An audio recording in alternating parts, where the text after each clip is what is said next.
హైదరాబాద్లో ఉండే గరీబోళ్ళు ఎవరైతే మనకు ఓటేసినరో ఆటో డ్రైవర్లు కావచ్చు, బస్తీలలో ఉండేటోళ్ళు కావచ్చు, వాళ్ళ మీద పగబట్టి ఇలా వాళ్ళు ఎంబడబడ్డాడు. నేను ఒక్క మాట అడుగుతున్నా, దయచేసి ఆలోచన చేయండి.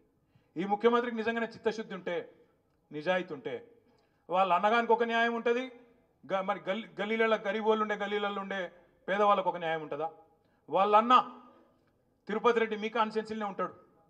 ఎక్కడ కావురి హిల్సో అదేందో ఆడనో సెటిల్మెంట్లో అడ్డా, అది ఆ సెటిల్మెంట్లో అడ్డా మాదాపూర్లో ఉంటాడు.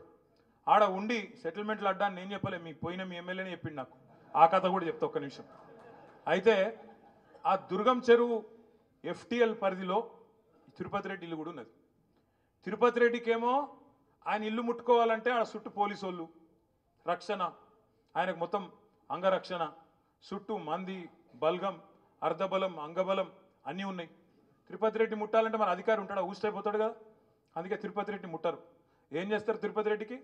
అన్నా నీకు నోటీస్ ఇస్తున్నా, నీ దగ్గరికి కూడా రాను, ఇవ్వకపోతే వాళ్ళు తిడుతురు టీఆర్ఎస్ వాళ్ళు, కాబట్టి నీకు నోటీస్ ఇస్తా, నువ్వు కోర్టుకు పో, నువ్వు పోయి తెచ్చుకో, ఏదో ఒకటి కింద మీద పడి ఒక ఆయుధం తెచ్చుకో, దాన్ని పెట్టుకొని నేను ముట్టా అని చెప్తారు.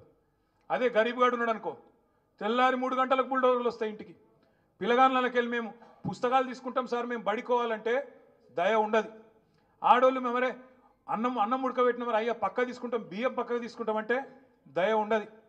గరీబోళ్ళు చెప్పులు కుట్టుకునే దుకాణాలుంటే వాళ్ళని తీసుకెళ్ళి రోడ్డు మీద పడేస్తారు, బిల్డింగ్లు నిర్దాక్షిణ్యంగా గులగొడతారు. అదే తిరుపతి రెడ్డికి ఒక న్యాయం పెద్దోనికి, పేదవానికేమో బుల్డోజర్లతోని, అది కూడా కోర్టు పని చేయని శనివారం ఆదివారం వచ్చి సాయంత్రం పూట పొద్దున పూట వచ్చి కూలగొట్టి నిర్దాక్షిణ్యంగా రోడ్ల మీద పడేస్తూ ఉన్నారు.